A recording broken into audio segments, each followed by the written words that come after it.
Hey there. We traveled to England last month, spending about 2 weeks, and had a wonderful visit. The weather was perfect. It did not rain, maybe just a light sprinkle. That was it. And today I want to tell you what we love about the country of England and its people. We flew into Heathrow, one of the major airports in London, and our good friend Jill picked us up at the airport, which was a huge blessing. Mike, my husband, had stayed awake the entire night watching an action movie. So had we rented a car at the airport in London, he would have had to drive on the left side of the road using a right-hand drive steering wheel, not having slept a wink, not having slept at all. That would have been stressful and probably dangerous. But Jill met us at the airport and drove us to her house, where she lives about 45 minutes to an hour outside of London. Jill has a beautiful garden. Now, in America, we say backyard or front yard, and in England, they call the yard the garden. So her backyard is a fantastic garden, and that is her happy place. She rather work in her garden than do anything else, and it shows. Jill has lived in that house 39 years and has labored or worked really hard planting, pruning, mowing, fertilizing, loving bushes and plants and everything. It is a peaceful place to rest. She has lots of bushes, I said, and when you walk in the countryside, these bushes sometimes grow together and form hedges. And hedges line the fields, or they line a small road called a lane. A lane is a small road in a town or in the country. While we were with Jill, she took us around to many old places, historical homes that now the public can visit, old churches. If you look at this picture, this is where we worshiped one Sunday at the church she took us to. It's very old. One of the things we also like about England is the old churches, the old cathedrals, and the old houses. Some of these churches in their cemetery where they have buried people, the tombstones are so ancient you can't even see the name of the person who died or the year that they were born or the year that they died. They are that old. It's fascinating. And the churches are beautiful inside with carvings, sculptures, stained or colored glass, big windows. Amazing. We really like visiting old mansions, old houses, and old churches. To get around places, you have to do a lot of walking. And that is one thing we noticed about England. The British or English people, they're called British or English or Brits. They call us the Yanks in America. They are the Brits. They walk everywhere. We in America don't walk much. Our country is not set up for walking, but England is. Kids walk to school and from school. People walk to the grocery store, the small grocery stores.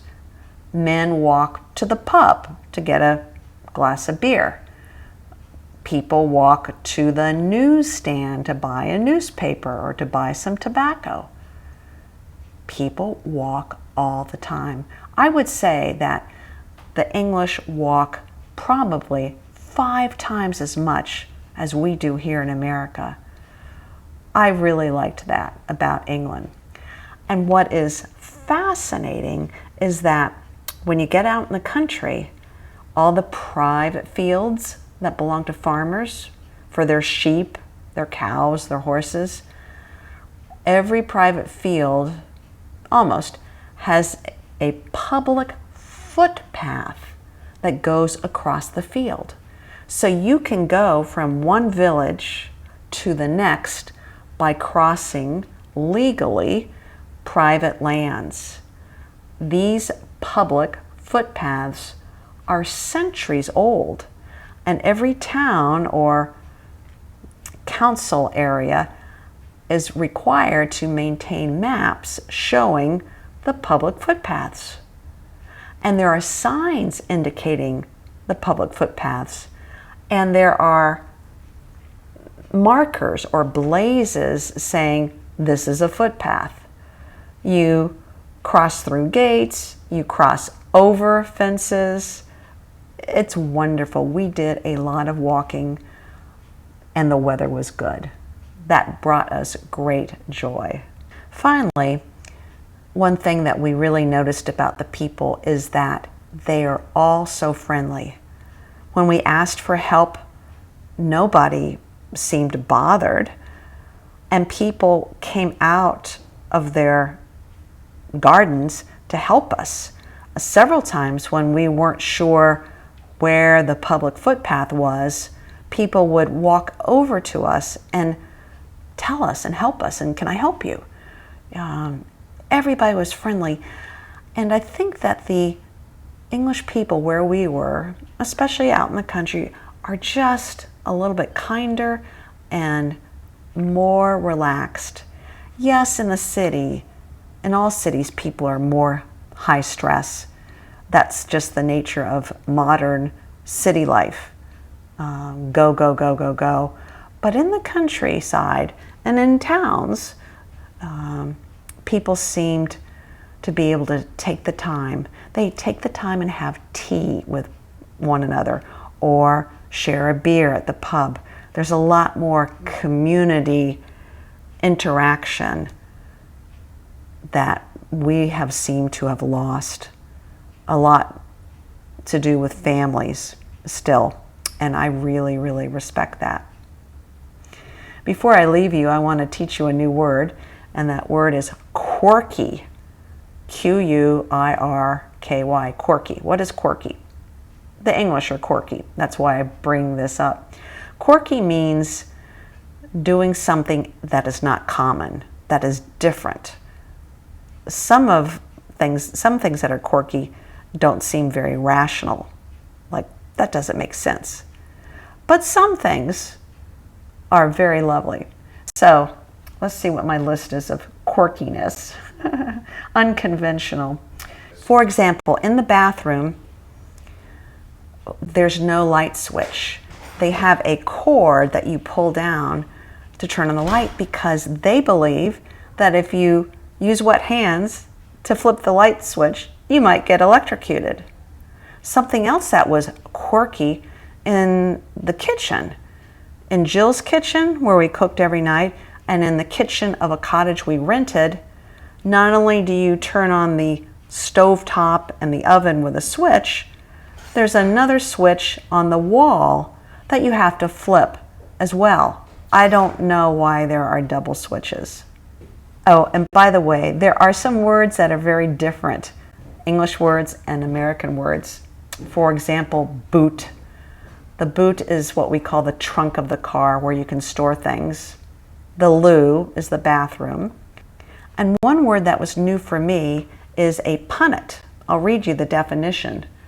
A punnet is a small, light box in which soft fruits such as strawberries, blueberries, or raspberries are often sold. we say a container of strawberries, but that was a word new to me. We loved our time in England and hope to go back again soon. So tell me, where have you traveled? Which English-speaking country have you been to or want to go to so you can get to know some of the culture and try out your English? Leave me a comment below this video. Well, that's it for this episode of English Without Fear. Talk to you next time.